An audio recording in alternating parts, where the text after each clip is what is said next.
আসসালামু আলাইকুম। হ্যালো সম্মানিত ভিউয়ার্স, আশা করি আপনারা সবাই ভালো আছেন। তো প্রতিদিনের মতন আজকে একটি ভিডিও নিয়ে আপনাদের সামনে হাজির হলাম। তো আপনাদের সামনে আমি আজকে দেখাবো ভিয়েতনাম 12 মাসি মালটা। ভিয়েতনাম 12 মাসি মালটা ছাড়া আমার সামনে দেখছেন। তো আমাদের নার্সারিতে ভিয়েতনাম 12 মাসি মালটা ছাড়া অ্যাভেলেবেল আছে। আপনারা ভিয়েতনাম মালটার বাগান করতে পারেন এবং কি ভিয়েতনাম মালটা চারা আমাদের কাছে আছে। তো ভিয়েতনাম মালটার মধ্যে অনেক গুণাগুণ আছে। ভিয়েতনাম মালটা একদিক দিয়ে ফল হয়, আরেক দিক দিয়ে ফুল হয়।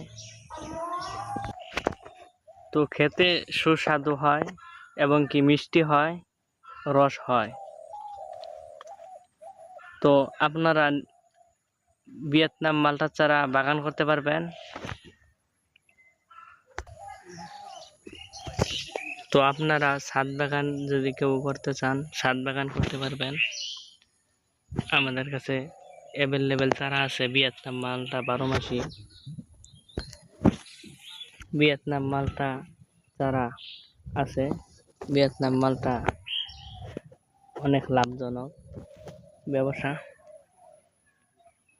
তো আমাদের চ্যানেলে যদি আপনি নতুন হয়ে থাকেন, কৃষি চিত্র 24 ইউটিউব চ্যানেল আপনারা সাবস্ক্রাইব করবেন।